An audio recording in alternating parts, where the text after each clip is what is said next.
Ok, muy buenos días otra vez. Qué bueno es verlos otra vez. Gracias a Dios porque estamos juntos. Vamos a continuar esta mañana en nuestro estudio del libro de Mateo. Estamos ya perfilándonos hacia lo último, ya estamos en el capítulo 27. Si usted ha estado con nosotros, hemos estado ya, según mis apuntes, ya un buen rato en Mateo. Creo que desde el 2015, si no mal recuerdo, estamos en Mateo. Tenemos ya algún tiempo. Vamos esta mañana a la escritura que nos va a narrar el inicio de lo que es la crucifixión de Jesucristo. La crucifixión de Cristo. Acompáñenme a Mateo 27, a partir del versículo 26 en adelante. Mateo 27, 26. Entonces les soltó a Barrabás y habiendo azotado a Jesús, le entregó para ser crucificado. Entonces los soldados del gobernador llevaron a Jesús al pretorio y reunieron alrededor de él a toda la compañía. Y desnudándole le echaron encima un manto de escarlata y pusieron sobre su cabeza una corona tejida de espinas y una caña en su mano derecha, e hincando la rodilla delante de él, le escarnecían diciendo: Salve, Rey de los judíos. Y escupiéndole, tomaban la caña y le golpeaban en la cabeza. Después de haberle escarnecido, le quitaron el manto, le pusieron sus vestidos y le llevaron para crucificarle. Cuando salían, hallaron a un hombre de Cirene que se llamaba Simón. A este obligaron a que llevase la cruz. Y cuando llegaron a un lugar llamado Gólgata, que significa lugar de la calavera, le dieron a beber vinagre mezclado con hiel, pero después de haberlo probado, no quiso beberlo. Cuando le hubieron crucificado, repartieron entre sí sus vestidos, echando suertes, para que se cumpliese lo dicho por el profeta: partieron entre sí mis vestidos, y sobre mi ropa echaron suertes. Y sentados le guardaban ahí. Versículo 37, y pusieron sobre su cabeza su causa escrita: Este es Jesús, el Rey de los judíos. Esta mañana vamos a aprender acerca de lo que Mateo narra, de lo que es un poco la crucifixión de Cristo. Lo vamos a dividir como en dos partes porque el tema es profundo y hay mucho que aprender. La crucifixión de Cristo es el clímax de la historia redentora. Para eso vino Cristo a la tierra, a morir. Me impacta cuando leemos en la Escritura que Jesús le dice a sus discípulos: tenemos que ir a Jerusalén, porque él sabía que tenía que ir a morir. Y me impacta por su valentía, por su compromiso, porque a pesar de que él sabía que tenía que ir a sufrir, él no es como yo, que cuando me doy cuenta que tengo que pasar por alguna situación donde me voy a exponer, donde me va a suceder algo, normalmente lo evito o lo trato de evitar. Pero él, en su amor por su Padre, el compromiso que él tiene de obediencia, el amor que él tiene para el pecador, dice: voy a ir, a pesar de que sé que me va a suceder todo lo que va a sucederme, que en este caso lo acabamos de leer, parte de ello.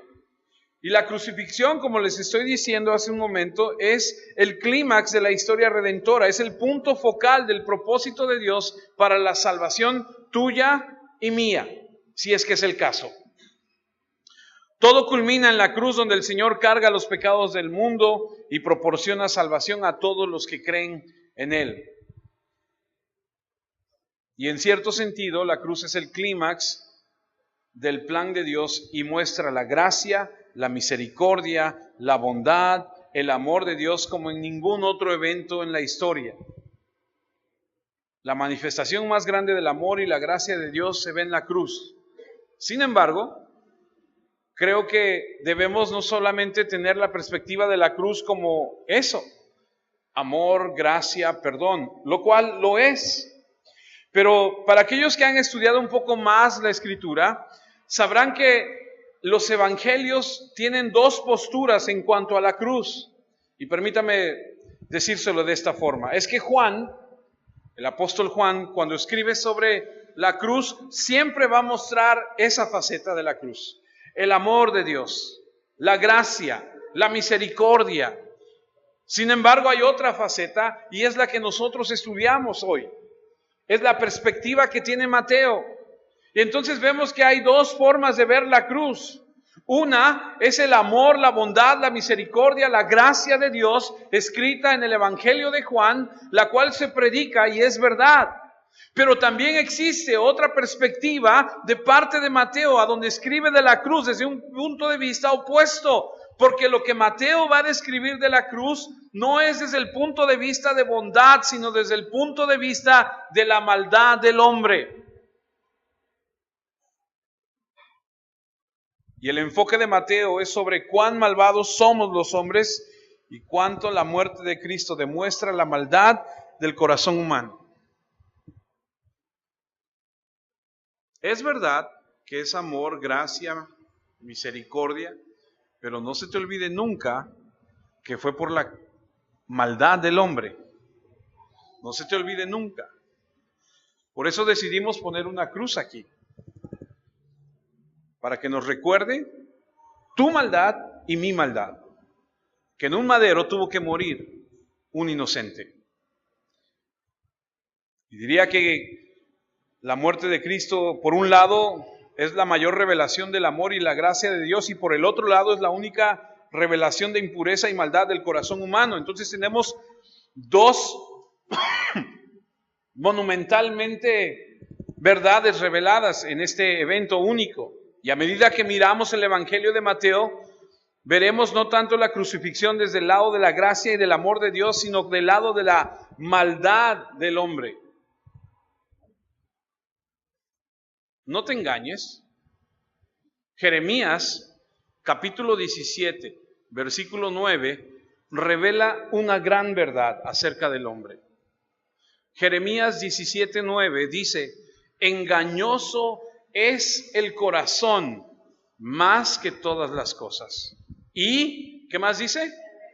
Perverso. Hay gente que de repente te dice: es que yo siento en mi corazón, es que yo creo en mi corazón. Cuidado, no te confíes de tu corazón. Porque la Biblia dice muy clara: más que todas las cosas. Y aparte añade: y perverso. ¿Quién lo conocerá? Ahora dime tú, ¿quién conocerá el corazón del hombre sino aquel que hizo al hombre? Dios mismo. Ahora, no es como si la maldad no hubiera aparecido en la vida de Cristo antes, porque sí lo hizo. La maldad intentó matarlo al nacer, ¿cierto? No es como si la maldad solamente hubiese aparecido en la vida de Cristo en el momento en que Él va a ir a la cruz. No, la maldad del hombre ha aparecido desde el inicio de los tiempos. Y la maldad apareció en la vida de Cristo cuando Él nació. Lo intentó desacreditar su enseñanza, de detener sus milagros. Finalmente la maldad aseguró su condenación a la muerte al violar todos los estándares de justicia en el mundo judío y gentil. ¿Se acuerdan? Cuando hablamos un poco acerca del juicio de Cristo y dijimos, se violaron uno y otro y otro y otro de los estándares para enjuiciar a alguien. Y la maldad estuvo presente cuando lo traicionaron, cuando le dieron un beso en la mejilla, cuando lo arrestaron, cuando lo incriminaron, cuando le dieron una bofetada o de puñetazos, cuando le escupieron, cuando se burlaron de él, cuando le golpeaban. Y antes de que termine todo esto, la maldad lo va a matar. Y esa es la obra maestra de la maldad. Y al mismo tiempo es el perfecto plan de Dios. Y entonces vemos que la cruz es un reflejo de amor de Dios hacia el hombre, pero también es un reflejo de la maldad del hombre.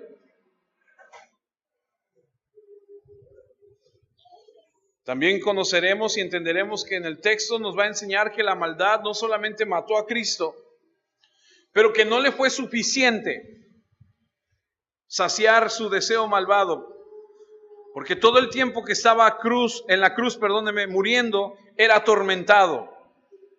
En otras palabras, no fue suficiente que Jesús muriera en la cruz, sino que estando en la cruz, de manera indescriptible e increíblemente doloroso, Él sufrió. La maldad no se conformó con llevarlo a la cruz, sino que lo hizo sufrir, se burló, lo despreció, lo reprochó. Y después de haber dicho todo eso, quiero que me acompañe a Mateo 27:27 y que comencemos nuestro estudio. Mateo 27:27, que es de donde comenzamos nuestro estudio esta mañana, nos dice: entonces los soldados del gobernador llevaron a Jesús al pretorio y reunieron alrededor de él a toda la compañía. Pilato es el gobernador. Pilato ya ha pecado contra la justicia. Ha vendido su alma a la popularidad y a la seguridad. ¿Conoce a alguien así? Que le dice que sí a todos para quedar bien con todos. Que no defiende lo que es correcto, sino que vende sus creencias, vende lo que está bien con tal de quedar bien con todos. Y en lugar de liberar a Jesús, a quien ha declarado inocente, trata de satisfacer a los judíos y de saciar la sed de sangre azotando a Jesús, burlándose de Jesús, permitiendo que le hagan tantas cosas. Ahora, en el versículo 27 que acabamos de leer en este momento, ya lo han flagelado, ya lo han torturado, ya lo han azotado. Vamos a regresarnos uno, Mateo 27:26. Entonces le soltó a Barrabás y habiendo azotado a Jesús, le entregó para ser crucificado. Yo no sé si usted ha visto alguna vez la película esta, La Pasión de Cristo, donde Mel Gibson trató, y digo así porque no sabemos a ciencia cierta, pero los historiadores nos dicen cómo era que se llevaban a cabo los castigos, y trató de plasmar a través de una película con actores cómo fue que Jesús fue azotado, flagelado, castigado. Leía yo que los amarraban y extendían sus brazos para que su cuerpo se tensara, los amarrarían a un poste y el punto era que quedaran estirados, y entonces pondrían a 2 soldados, uno de cada lado, a azotarlos con un látigo que en las puntas tenían amarradas pedazos de piedra o hueso o metal, y entonces cuando ellos les pegaban el latigazo, las puntas se incrustaban en la piel, y cuando ellos jalaban, rasgaban la piel. Seguramente hemos visto alguna película donde alguien es azotado y dices, uy, qué feo, ¿no? Y aquí, cuando leemos en Mateo que lo azotaron, no alcanzamos a entender cuando por primera vez leemos solamente lo que... Pero fue algo muy, muy feo. Y este es el primer esfuerzo de este hombre para satisfacer a la muchedumbre sedienta de sangre. Hace 2 semanas, usted recuerda que leímos que les dice, pero este es inocente, y que le gritan, crucifícale, su sangre sea sobre nosotros y sobre nuestros hijos, no les importa. Ahora Mateo 27:27, me regreso. Entonces los soldados del gobernador llevaron a Jesús al pretorio y reunieron alrededor de él a toda la compañía. Hace unas semanas atrás, cuando vimos que arrestaron a Jesús en el huerto, dijimos que eran más o menos 600,000 personas las que fueron a a arrestar a Jesús. Y aprendimos que una compañía estaba conformada por 600 soldados.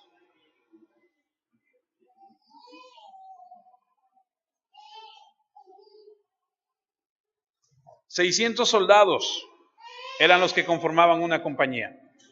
Y entonces aprendemos que cuando leemos aquí que los soldados del gobernador llevaron a Jesús al pretorio y reunieron alrededor de él a toda la compañía, hay una gran cantidad de soldados viendo a ese Jesús que ha sido flagelado, azotado, están alrededor. Y estaba estudiando que parece ser que estos soldados que pertenecen a la legión del César no son en su mayoría italianos. Y este es un dato interesante porque cuando tú lees esto no alcanzas a comprender qué está sucediendo realmente, pero en su mayoría no son italianos, es decir, no han venido de Italia, de Roma, sino lo que hacía el Imperio Romano en las colonias, ciudades, en las tierras que invadía, lo que haría sería tomar soldados reclutados de esos países, los haría parte de su ejército, y entonces encontramos que estos soldados que están aquí bien pudieron haber sido sirios, utilizados para trabajar en el poder militar romano. ¿Por qué? Porque los soldados de Siria, un país vecino a Israel, hablan arameo, que es el idioma común en Israel. Y entonces tienes soldados que no son necesariamente romanos, en el sentido que vienen de Roma o Italia, pero son romanos en el sentido de que reflejan el poder y la presencia militar romana, han jurado lealtad a Roma, no eran judíos porque obvio que los judíos no eran los que estaban invadidos y ellos eran exentos del ejército romano, no deseaban estar en el ejército romano. Además, esta compañía probablemente era de Cesarea, unos 90 kilómetros al oeste de Jerusalén. ¿Y por qué le digo esto? Porque usted se acuerda que estamos ubicados en el tiempo de la Pascua. Tiempo de la Pascua, está ahí el gobernador que es Pilato. Él no vive en Jerusalén, él vive en Cesarea, 90 kilómetros aparte, como de aquí a Veracruz. Él vive allá, pero está aquí en Jerusalén en este tiempo, en este momento, porque la fiesta se está llevando a cabo, hay mucha gente y hay que controlar. Y se trajo a sus soldados y aquí están. No son todos romanos, no son judíos, son de otras naciones. Hablan el mismo idioma que ellos, conocen el idioma. El problema es que no están familiarizados con lo que sucede en Jerusalén, con su teología, con sus problemas. No entienden mucho acerca de este Jesús. Para ellos es un prisionero más, no estaban al tanto realmente de las cosas acerca de Jesús y de lo que él afirmaba. Son, permítame usar esta palabra, en un punto ignorantes de con quién están tratando. Soldados de otra nación que no saben muy bien. Para este momento la escena es una tragedia, porque antes de que llegara con los romanos, los judíos ya lo habían golpeado, ya lo habían abofeteado, ya lo habían escupido. Ahora lo han llevado para azotarlo. Está hinchado. Su rostro está cubierto de saliva, tal vez. Su cuerpo está todo lacerado y sangra abundantemente de los hombros hacia abajo. Han escuchado que supuestamente este es un rey. La gente grita y hay un alboroto. La gente lo quiere muerto, lo ven como un fraude, como alguien patético, como una falsificación. Y a lo largo de todo esto que está sucediendo, lo más increíble es que este hombre a quien azotan, a quien golpean, de quien se burlan, no dice una sola palabra.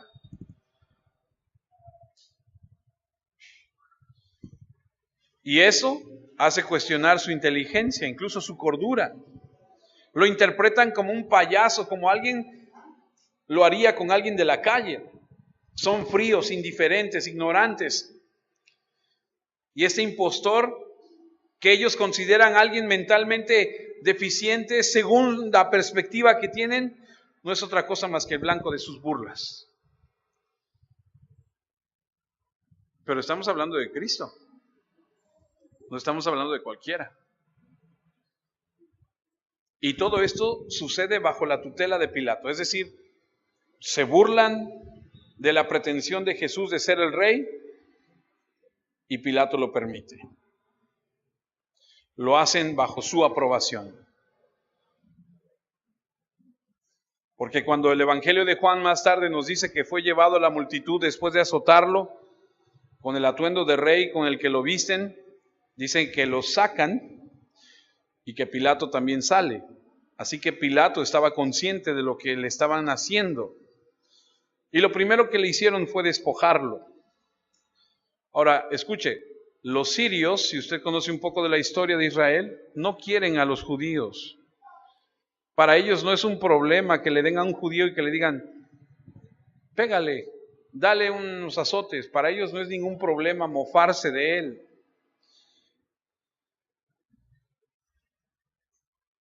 Mateo 27, 28, y desnudándole, le echaron encima un manto de escarlata.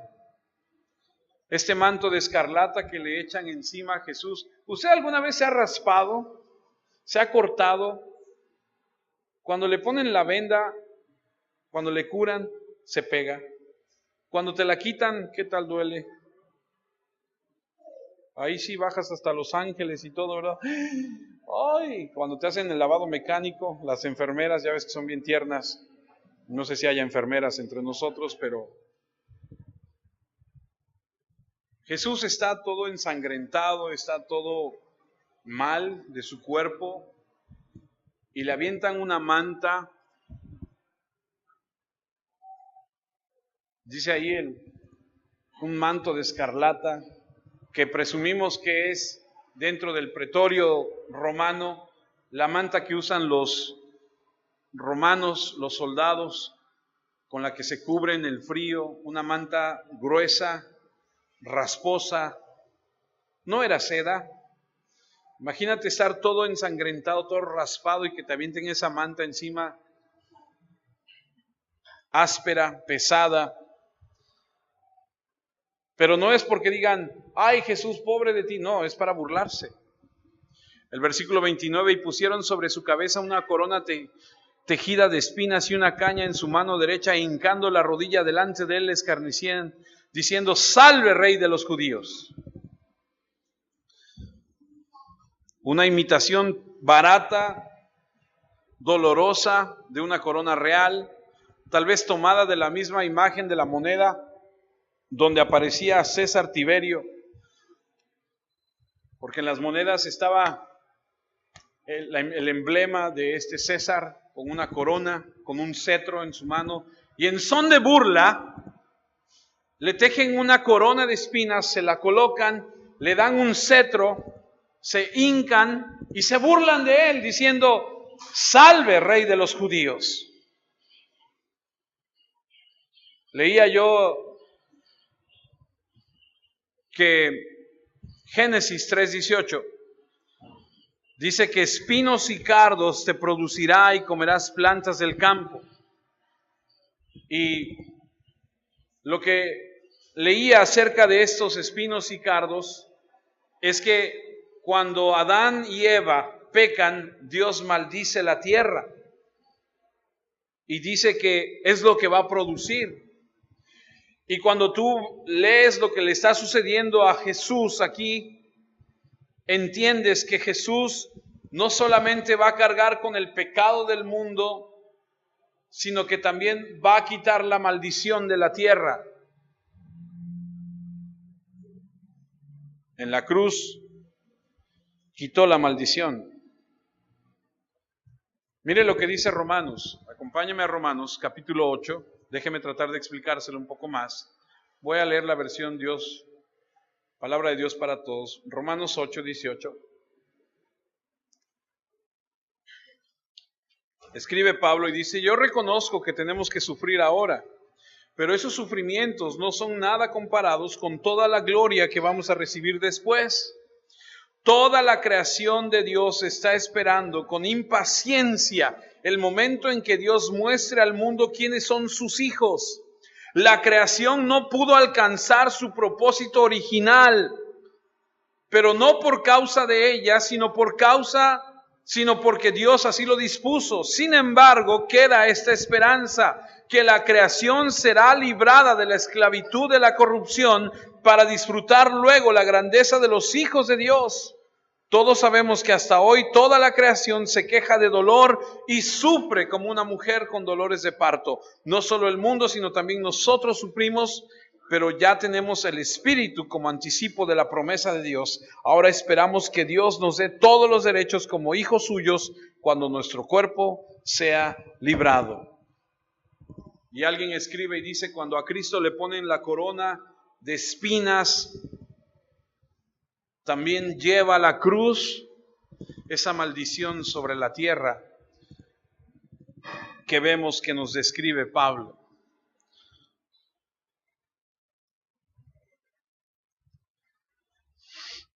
Así que Jesús lleva los pecados del mundo, quita la maldición de la tierra, y todo esto a los ojos de estos hombres parece ser ridículo. Está ensangrentado de pies a cabeza, su rostro es irreconocible por el dolor, está distorsionado por la angustia, por el sentimiento de llevar todo este pecado. Está hinchado, tiene saliva mezclada con sangre, tal vez el polvo de ese día. La escena es fea y el profeta Isaías dice que no había ninguna belleza en él como para que lo deseáramos por su belleza.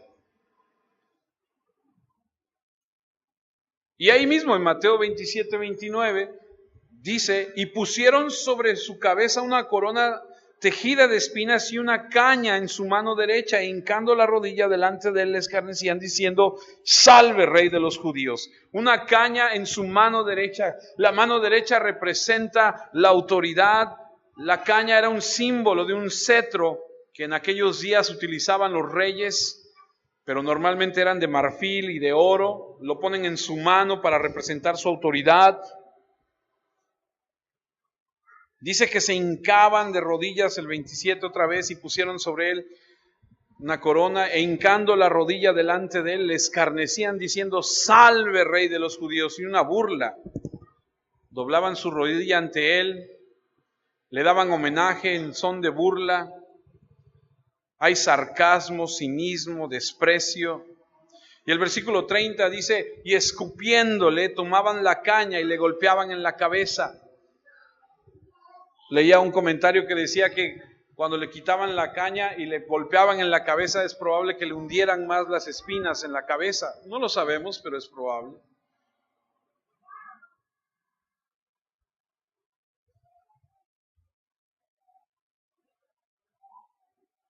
Dice que escupiéndole. ¿Alguna vez te han escupido?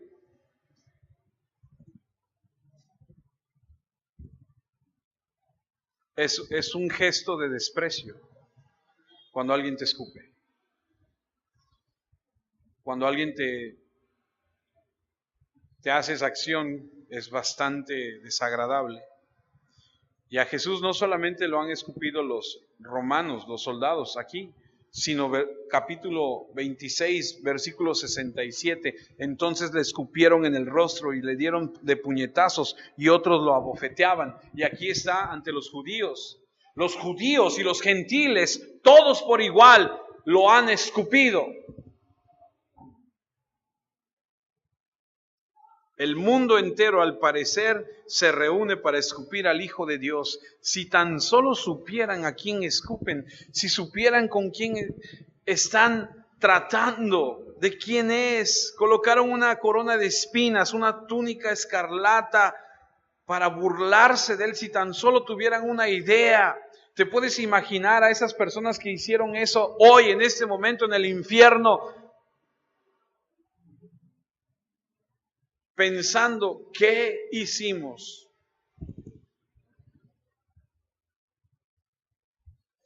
Es como cuando sucede que alguien no te conoce y tú, digamos que eres el gerente o algo así, y llegas y no te conocen y te tratan mal y de repente se enteran que eres el gerente y dicen, ¡ah!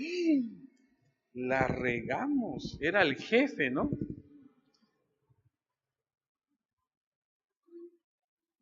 Mateo 27:30 otra vez, y escupiendo le tomaban la caña y le golpeaban en la cabeza. ¿Por qué hacen eso? Lo hicieron principalmente para demostrar que era una broma su autoridad. ¿Qué clase de rey eres si podemos arrancarte el cetro de tu mano y golpearte en la cabeza con él?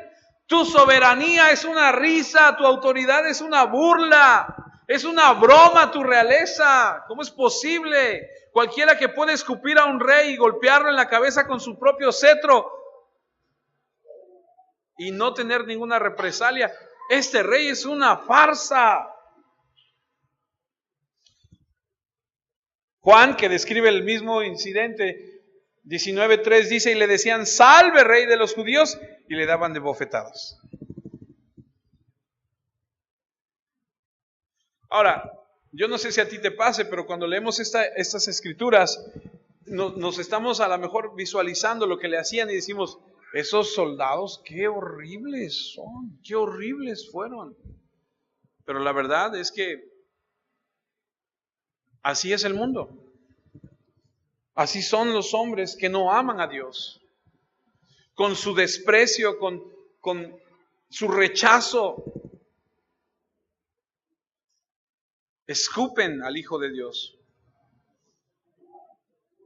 Golpean al Hijo de Dios. Ahora, no es que tuvieran algo contra él, ni siquiera lo conocen. ¿Lo conocían? No. ¿Qué tenían con él? ¿Por qué lo hacen? ¿Has visto a la gente que hace bullying a otros? ¿Has visto que en las escuelas cómo tratan a algunos niños? ¿Cómo se burlan de ellos? Tú dices, ¿cómo es posible que le hagan eso a tal persona? ¿Cómo es posible que se burlen de él? ¿Cómo es posible que le hagan eso, que lo golpeen, que le hagan tantas cosas y no lo conocen?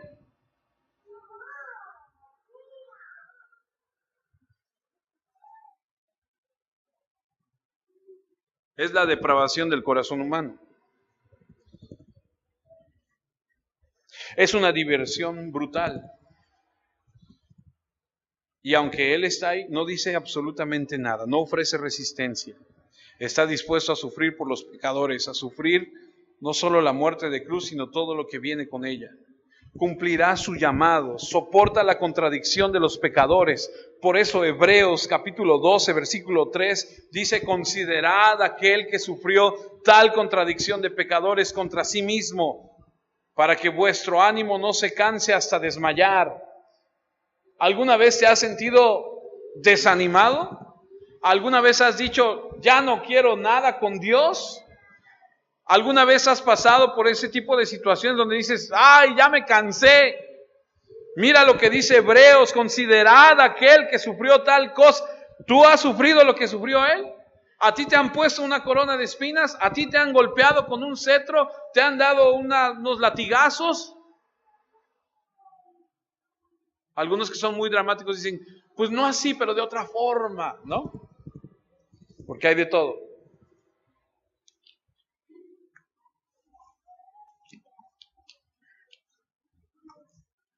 Mateo 20, versículos 18 y 19, aquí subimos a Jerusalén y el Hijo del Hombre será entregado a los principales sacerdotes y a los escribas y le condenarán a muerte y le entregarán a los gentiles para que le escarnezcan, le azoten y le crucifiquen, mas al tercer día resucitará.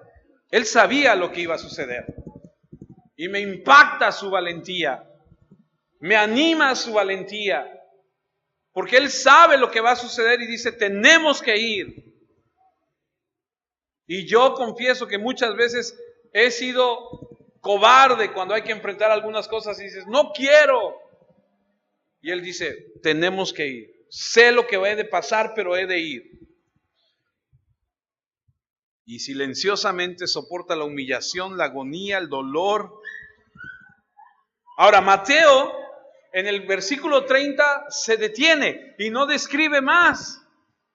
Y tenemos que ir a Juan 19. Vamos a Juan 19 porque Juan 19 nos narra otro el mismo acontecimiento, pero desde otra perspectiva. Y Juan 19, en el versículo 5, dice: y salió Jesús llevando la corona de espinas y el manto de púrpura, y Pilato les dijo: he aquí el hombre.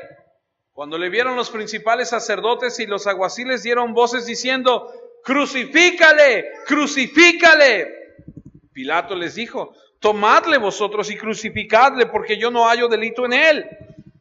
Los judíos le respondieron: nosotros tenemos una ley, y según nuestra ley debe morir, porque se hizo a sí mismo hijo de Dios. Escuche, grábese eso, porque más adelante vamos a ver en Mateo que cuando Jesús entrega y tiembla la tierra y se abren las tumbas, los que lo están cuidando voltean a ver y dicen: verdaderamente este era el Hijo de Dios. Versículo 8. Cuando Pilato oyó decir esto, tuvo más miedo y entró otra vez en el pretorio y dijo a Jesús: ¿de dónde eres tú? Mas Jesús no le dio respuesta. Entonces le dijo Pilato: ¿a mí no me hablas? ¿No sabes que tengo autoridad para crucificarte y que tengo autoridad para soltarte? Respondiendo Jesús: ninguna autoridad tendrías contra mí si no te fuese dada de arriba. Por tanto, el que a ti me ha entregado, mayor pecado tiene. Desde entonces procuraba Pilato soltarle, pero los judíos daban voces diciendo: si a este sueltas, no eres amigo de César.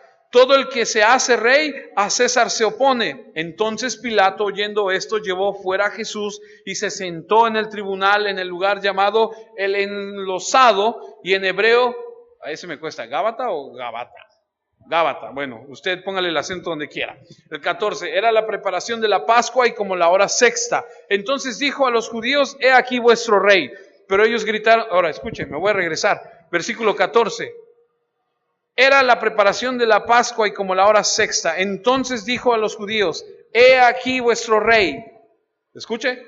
Y luego el 15, pero ellos gritaron: fuera, fuera, crucifícale. Pilato les dijo: ¿a vuestro rey he de crucificar? Respondieron los principales sacerdotes. Escuche, ¿quién respondió? Los principales sacerdotes: no tenemos más rey que ¿quién?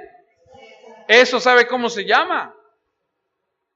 Blasfemia, apostasía. ¿Ya se les olvidó? Israel, Jehová uno es nuestro rey. ¿Ya se les olvidó que el rey de Israel solamente es Jehová? Dieron un paso atrás. Lo están diciendo: no tenemos más rey que César.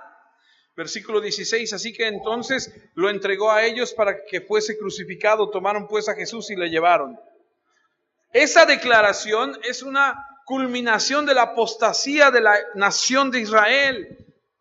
Ahora entiendes por qué le ha ido como le ha ido a Israel hasta el día de hoy. Que mucha gente dice: no, ¿cómo les ha ido, pobrecillos?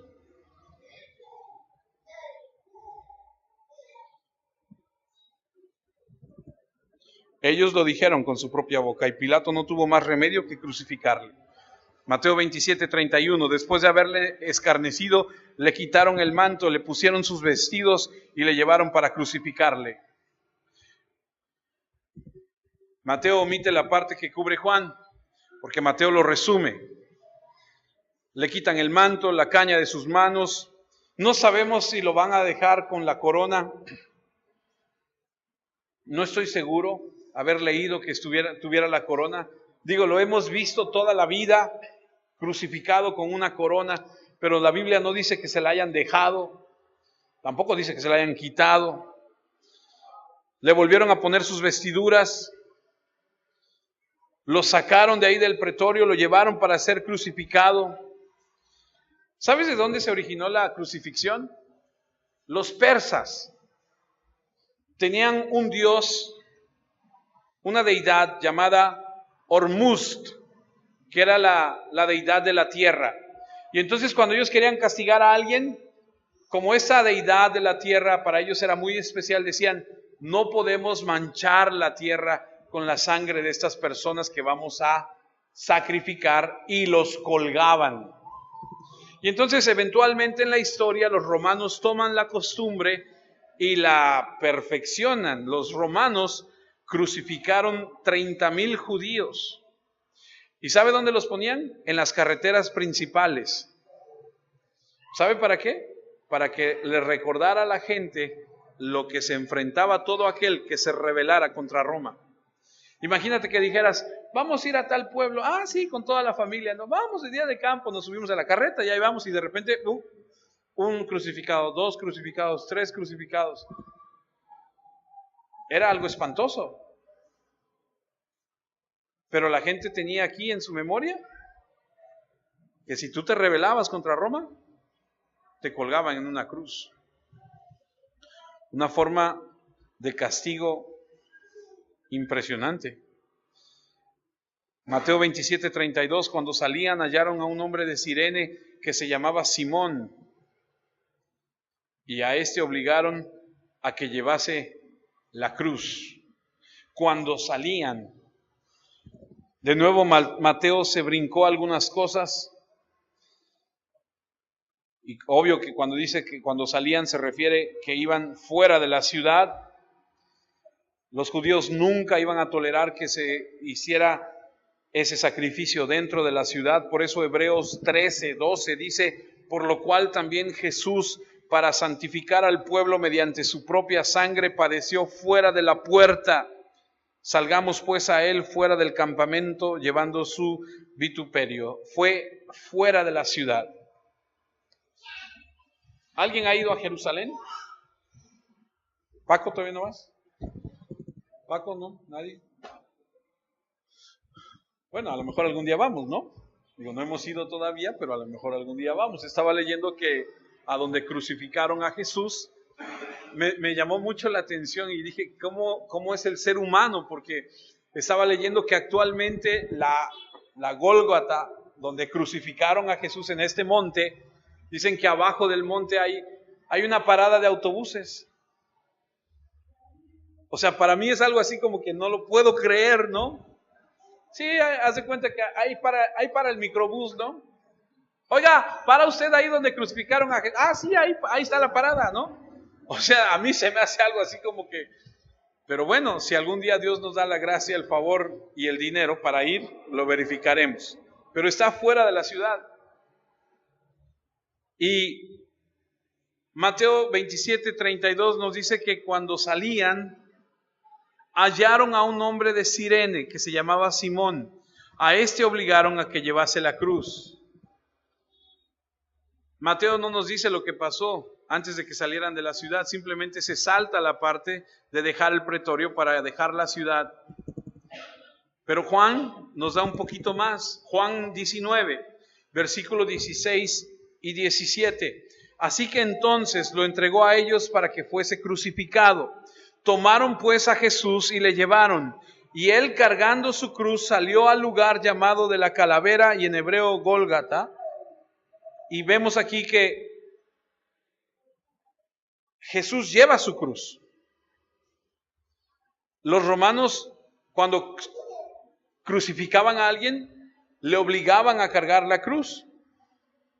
Por cierto, no hay nada en las Escrituras que diga que solamente llevaba el travesaño más largo, como en algunas ocasiones hemos visto dibujos que ahí va Jesús, pero nada más lleva el travesaño más largo o el más corto.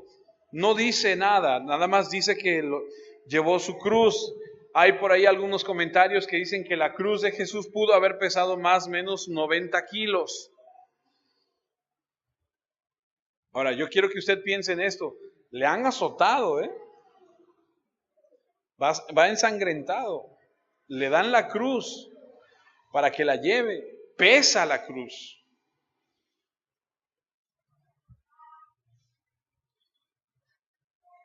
El prisionero, rumbo a ser crucificado, camino a ser crucificado, iría rodeado de 4 soldados romanos en cada esquina, otros adelante, otros atrás.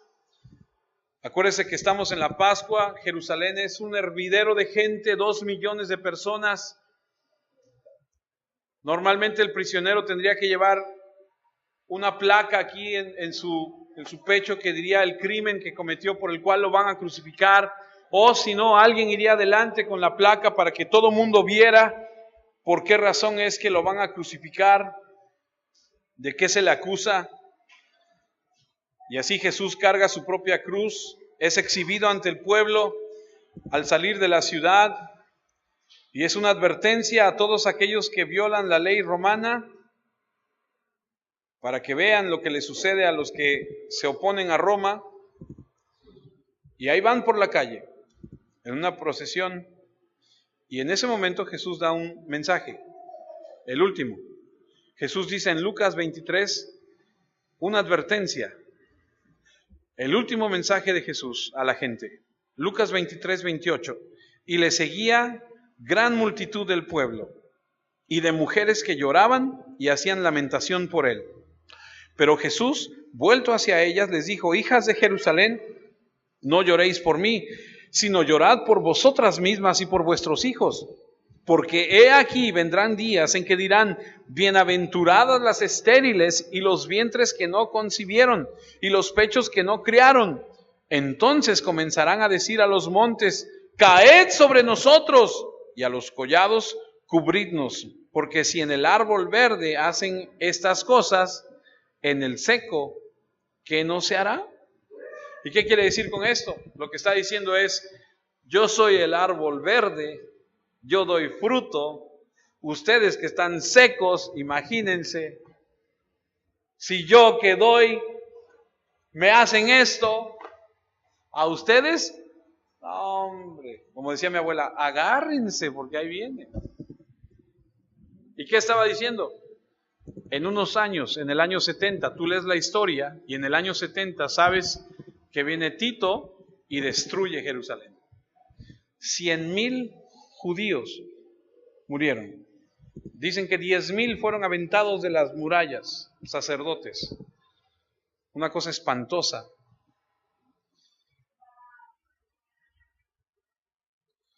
El último mensaje de Jesús a ellos en el camino a la cruz fue un mensaje de un juicio venidero. Ahora, los judíos no crucificaban a la gente. ¿Cómo mataban los judíos a la gente? Tomaban piedras y los apedreaban. Si te encontraban en un delito, te apedreaban. Si te dormías en un sermón, te apedreaban. ¿Qué aguas?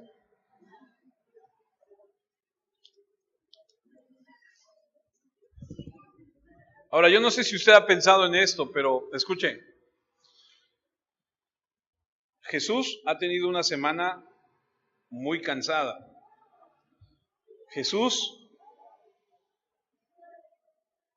no ha dormido bien. Lo podemos leer. Ahora lo han arrestado, lo han golpeado, lo han azotado. Le han puesto la cruz. Leí un comentario que decía: Jesús debió haber sido el hombre más fuerte sobre la tierra, porque él era sin pecado, y el propósito de Dios para el hombre sin pecado era que su cuerpo estuviese libre de enfermedades, libre de todos los achaques que tú y yo tenemos. Jesús debió haber sido un hombre fuerte físicamente. Obvio que ha perdido sangre, no ha dormido bien, seguramente no ha comido bien y ya le pegó. Y entonces va camino hacia el monte de la calavera. Ya sus fuerzas humanas se han agotado, la agonía, los golpes. Y entonces cuando ellos salen, se topan con un hombre que viene entrando, que es Simón de Cirene. Cirene es un asentamiento griego ubicado allá al oeste de Alejandría, allá por Grecia, al norte de África. Dicen que pudo haber sido lo que hoy es Libia. Había muchos judíos ahí está este hombre, ha venido para la Pascua. Sabemos por el libro de Hechos que hay una sinagoga para los judíos que son de esa región. No sabemos mucho de él, pero hay algunas ideas muy interesantes. Viene del campo, dice Marcos 15, 21, y obligaron a uno que pasaba, Simón de Cirene: Padre, Esto es interesante, padre de Alejandro y de Rufo. Recuerde que cada vez que usted lee algo en la Biblia, si hay en lo que usted lee información de alguna persona o de algo, tiene importancia. No puedes decir que algo en la Biblia dice, no, pues esto no es de importancia. Tiene importancia. Vamos a ver que, en primer lugar, que este hombre venía del campo. Dice, padre de Alejandro y de Rufo, que venía del campo a que le llevase la cruz. Ahora, cuando dice que venía del campo, no es como nuestra expresión. Cuando decimos que alguien viene del campo, normalmente nos referimos a alguien que vive afuera de la ciudad, ¿no? Que es así como del rancho de allá no voy a decir nombres porque qué tal si tú eres de por ahí y te me ofendes, pero fuera de la ciudad, ¿no? De la mancha urbana. Viene del campo. Este hombre era de Cirene, era de otra ciudad, de otro país incluso. Venía del campo. ¿Qué hacía en el campo? No sabemos, pero viene entrando a la ciudad. Ellos van saliendo y le dicen, a ver tú, vente para acá. Y ellos son la autoridad, le dicen, ayúdalo a cargar, le dan la cruz para que cargue. Y mire, parece que no tiene importancia, pero los nombres de sus hijos, Alejandro y Rufo, son nombres griegos. No es inusual, él vivía en esa región, no era parte de Israel en ese sentido. Pero, ¿quiénes son estos dos? Bueno, Romanos 16:13, Pablo escribe y dice, saludad a Rufo, escogido en el Señor, y a su madre y mía. Ahora, lo voy a decir con mucho cuidado, es ¿cómo lo digo? Es algo que yo creo. No quiere decir que sea el mismo, pero déjeme tratar de explicarle a lo que voy. Si este Simón, padre de Rufo y de Alejandro, tiene un encuentro personal, tiene un encuentro con Cristo, no nos dice más, pero queremos asumir que la cercanía que tiene en este momento con Jesús, el verse envuelto en lo que está pasando, pudo haber afectado su vida tan profundamente, tan significativamente, que creó a sus hijos en un temor hacia Dios. Y cuando Pablo le escribe a los romanos y escribe saludad a Rufo, escogido en el Señor. ¿Cuántos sabemos que Dios es el que escoge? Dice, y a su madre y mía, podemos ver la estrecha relación de Pablo con estas personas al decir, incluso su mamá es como si fuera mi mamá. Y tú no dices eso de cualquiera. Tú dices eso de alguien que tienes una relación estrecha. Marcos, sabemos que escribe en Roma y que los que pudieron haber leído primeramente el libro de Marcos son los romanos. No me cuesta trabajo pensar que el encuentro que este hombre Simón tuvo con Jesús pudo haber afectado su eternidad. No me sorprendería llegar un día al cielo y encontrarme a Simón junto con su esposa y sus dos hijos. Yo estaba estudiando y estaba leyendo esto y yo decía, a mí, en lo personal, me hubiera encantado ayudarle a llevar su cruz. Este hombre iba pasando por ahí y lo toman y le dicen, a ver, y él lo ayuda. Pero todo aquel que tiene una cercanía con Jesús, su vida es impactada. Mateo 27:33. Y cuando llegaron a un lugar llamado Gólgota, que significa lugar de la calavera, como les decía, esto está afuera, le dieron de beber, dice el 34, vinagre mezclado con hiel. Pero después de haberlo probado, no quiso beberlo. Ahora, esto es una alusión al Salmo 69:31. El Salmo 69 dice, me pusieron además hiel por comida y en mi sed me dieron a beber vinagre. Ahora, ¿qué es esto? Cuando alguien iba a ir a la cruz,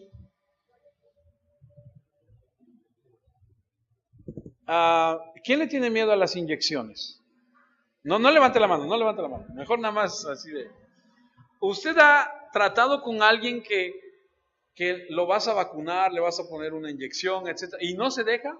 Un niño, o sea, un bebé, un niño de 2, 3 años, tratar de someterlo para que lo inyecten, para que le corten el cabello, por Dios, ¿dónde está? Allá está atrás. Hay que amarrarlo como entre 20 para que se deje, ¿no? Trata de crucificar a alguien, trata de clavarle a alguien la mano. Ahora, cuando leemos esto que le dan vino con hiel, era una forma de, permítame decirlo así, de doparlo, de que pudiera estar un poco más calmado. Ahora escuche, no es porque les importara y dijeran, pobrecito, ¿cómo ha sufrido? Vamos a darle un poquito de... No, era para que estuviera un poco más relajado, para someterlo y clavarle las manos, ¿ok? Ahora, no, les digo, no es por amabilidad, es para que fuera más fácil. Ahora, para los soldados, esto era simplemente una adaptación de un proceso en la crucifixión. Pero sabemos que la historia nos dice que había mujeres piadosas que, tratando de convertirse en la mujer virtuosa de Proverbios 31, proporcionaban esto para la gente que habría de morir. Mire, Proverbios 31:6, versión 1960, dice: dad la sidra al desfallecido y el vino a los de amargo ánimo. Esa misma versión, perdóneme, esa misma escritura, en otra versión, Palabra de Dios para Todos, dice: dale vino a los que al que va a morir y licor al que está amargado. Ahora, en esta actitud de querer ser piadosas, ellas proporcionaban a los soldados para que le dieran a la gente este pequeño alivio. Para los soldados era, a mí no me importa, a mí me mandaron a crucificarte, yo te voy a crucificar. Pero las mujeres, tratando de ser piadosas, dice la historia, llevaban esto. Cuando le ofrecen a Jesús, dice que lo prueba y dice: no quiero. ¿Por qué?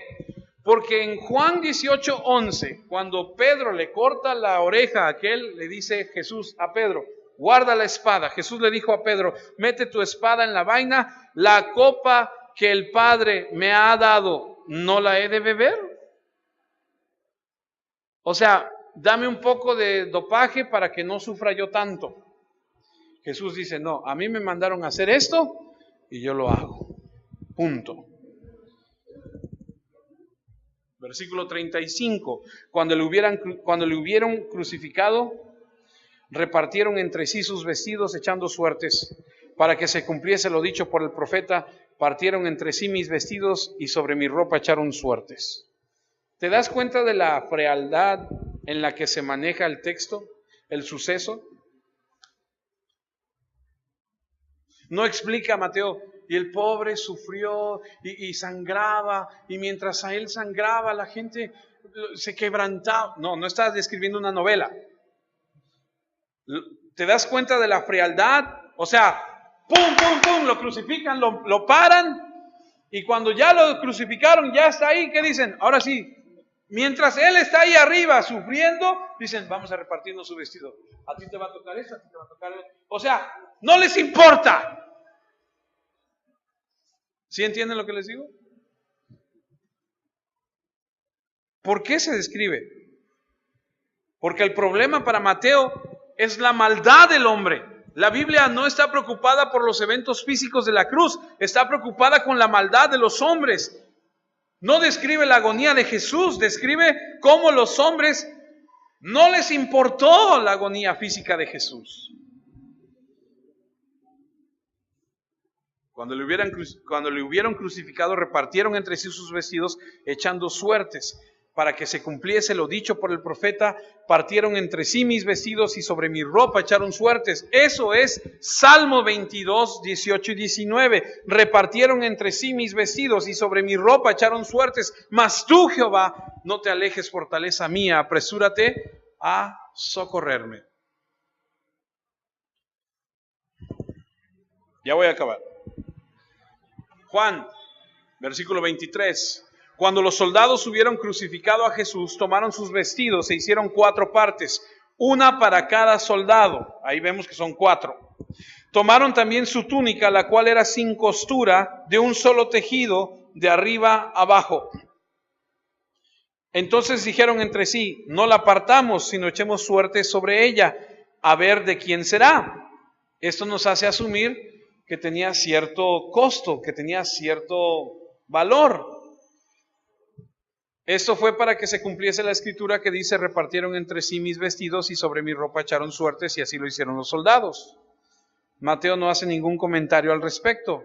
Todo lo que él quiere que veamos es que son indiferentes. Y luego el 36 de Mateo 27 dice, y sentados le guardaban ahí. ¿Por qué? Porque era su trabajo, esperar a que se muriera. Se sentaron para asegurarse que nada sucediera. El 37 dice, y pusieron sobre su cabeza su causa escrita, este es Jesús, el Rey de los judíos. Y cuando pusieron, este es Jesús, el Rey de los judíos, cuando los judíos supieron que ese era el título que le iban a poner, pegaron el grito en el cielo y dijeron, oye, no. Juan 19, 20. Y muchos de los judíos leyeron este título porque el lugar donde estaba Jesús fue crucificado.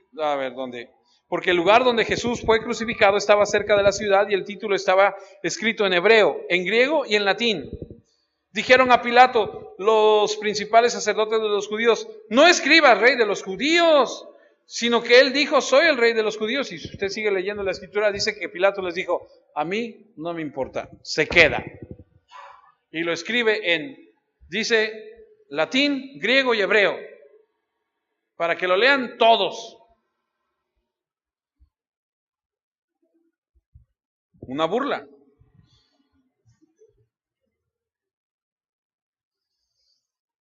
Y el mundo está lleno de gente así, que se burla de Jesús, con sus comentarios, con sus acciones. Gente que le escupe, gente que lo golpea, gente que dice, Jesús, el de la... ¿No te has topado con alguien que se burla de Jesús? ¿No te has topado con alguien que se burla de ti, que vengas a la iglesia? Que te digan, te han lavado la cabeza, te han dicho estas cosas y ahora mira cómo te comportas. Obvio que no saben de quién están hablando, porque estamos hablando del Rey de Reyes y Señor de Señores, nuestro Señor. Y hay un hermoso versículo que es al final, que no corresponde a esta lectura que estamos teniendo, pero que, como se los dije hace rato, es importante. Mateo 27, 54, el centurión y los que estaban con él, guardando a Jesús, visto el terremoto y las cosas que habían sido hechas, temieron en gran manera y dijeron, verdaderamente este era Hijo de Dios.